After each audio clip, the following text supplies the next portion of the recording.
আসসালামু আলাইকুম, welcome back to my channel. আশা করি আপনারা সবাই ভালো আছেন। আমরাও আলহামদুলিল্লাহ আল্লাহর অশেষ রহমতে অনেক ভালো আছি। তো আজকে আসলে একটি রেসিপি নিয়ে আসছি আপনাদের সামনে। তো রেসিপিটা আসলে আমি জানি না, একটু আনকমন, সবাই খায় কিনা এই মাছটা। এটা হচ্ছে চান্দা মাছ বলে, চান্দা মানে রূপচাঁদা তো বড়টা, এটা হচ্ছে ছোট গুড়া গুড়া চান্দা মাছ বলে। তো গুড়া চান্দা মাছটাকে আমি কিভাবে ফ্রাই করলাম, আর এভাবে ফ্রাই করলে এই চান্দা মাছটা কিন্তু অনেকেই খেতে চায় না কাটার জন্য। তো এইভাবে ফ্রাই করলে কিন্তু চান্দা মাছটা অনেক মজা লাগে। তো আমি আসলে এভাবেই ফ্রাই করি, তাই আমি আপনাদের সাথে এই রেসিপিটা আজকে শেয়ার করব। তো এখানে আমি অল্পই নিয়েছি, কারণ যেহেতু আমি একা খাবো, কাটা দেখে আমার বাসাও কেউ খেতে চায় না। তো এখানে আমি চান্দা মাছটাকে ভালো করে কেটে ধুয়ে তারপরে যে মাঝখান থেকে চিড়ে নিয়েছি, কারণ আস্তা থাকলে ভিতরে কাঁটাটা কিন্তু শক্ত, তো গলায় লাগতে পারে। তাই হচ্ছে আমি কেটে ছোট ছোট করে টুকরো টুকরো করে নিয়েছি। আর যেগুলো ছোট ছিল তো সেগুলোকে কিন্তু আমি কাটি নাই, ওগুলো আস্তাই আস্তাই আছে। তো এখানে আসলে 250 গ্রামের মতো মাছ আনছিলাম, তো আমি পুরোটা নিই নি, যেহেতু আমি একা খাবো। তো সেহেতু আমি এখানে অল্পই নিয়েছি। আর এই তো আমি হালকা একটু লবণ, হলুদ আর একটু মরিচের গুঁড়া দিয়ে হচ্ছে এটাকে আমি হচ্ছে একটু হালকা করে হালকা না, বেশ ভালো করেই ভেজে নিব। তো একটু মচমচা করে ভেজে নিব, যাতে করে হচ্ছে খাওয়ার সময় এই কাঁটাগুলো আমার গলায় লাগবে না। আর এইভাবে যদি ফ্রাই করেন এই চান্দা মাছটা কিন্তু অনেক মজা লাগে, আপনারা বাসায় ট্রাই করে দেখবেন। আমি এর আগেও একবার খেয়েছিলাম, খুব মজা লাগছিল। আর এই চান্দা মাছটা কিন্তু সচরাচর পাওয়া যায় না বাজারে।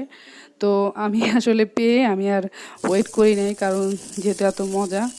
আর কতটা মানে মচমচে করতে হবে সেটা তো দেখতেই পাচ্ছেন। আমি কিন্তু মাছটা খুব ভালো করে ভেজে নিছি।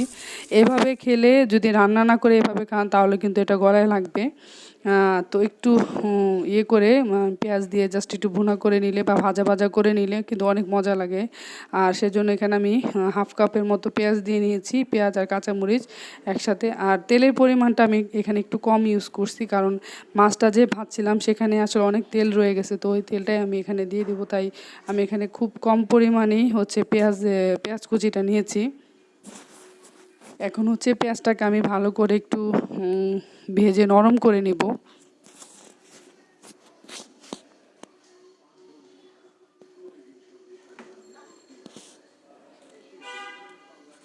আর সম্ভব হলে পেঁয়াজটাকে একটু ভালো করে কুচি করে নেবেন, কারণ এইখানে কিন্তু পেঁয়াজটা আস্তা থাকলে খাবারটা মানে একটু কুচি করে নিলেই আসলে আমার মনে হয় ভালো হয়।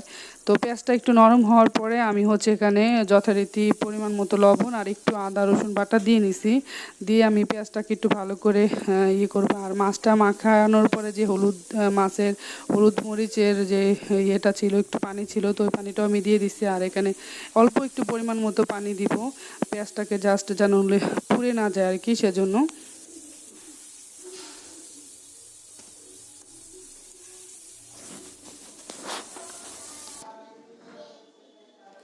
আর এখানে আমি হলুদের গুঁড়া, মরিচের গুঁড়া, আর হলুদ মরিচের গুঁড়াটা এখানে আমি একটু কমই ইউজ করছি, কারণ কাঁচামরিচ আছে। হলুদের গুঁড়াটা আমি দিয়েছি জাস্ট পরিমাণ মতো, কিন্তু মরিচের গুঁড়াটা আমি একদমই কম ইউজ করছি এখানে।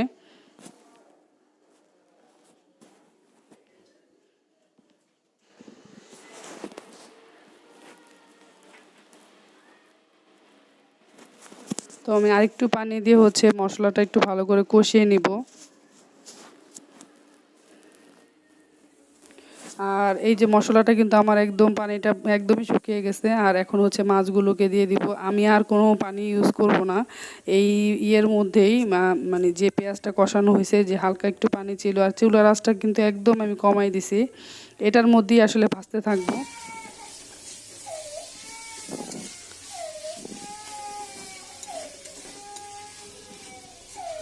এটাকে অনেক সময় নিয়ে ভাজতে হবে, যাতে করে হচ্ছে কাঁটাগুলো যতটা ভাজার সময় যতটা মচমচে, তার চেয়েও বেশি নরম হয়ে যায়। আর খেতে খাওয়ার সময় কিন্তু আর বেশি একটা লাগবে না। আর এই যে আমার কিন্তু প্রায় রান্নাটা হয়ে গেছে। আমার হচ্ছে কি বলে, চান্দা মাছ ভাজি। আপনারা কিন্তু বাসায় ট্রাই করতে পারেন। তো আসলে কিন্তু খেতে খুব খারাপ না, অনেকই ভালো লাগছে আমার। তো যারা এখন আমার চ্যানেলটিকে সাবস্ক্রাইব করেনি, প্লিজ প্লিজ আমার চ্যানেলটিকে সাবস্ক্রাইব করবেন। আর যারা আমার চ্যানেলটিকে সাবস্ক্রাইব করে ফেলেছেন অলরেডি, তাদেরকে অসংখ্য ধন্যবাদ। তো সবাই ভালো থাকবেন। আর দেখেন যে আসলে এটা কতটা ইয়ামি হয়েছে।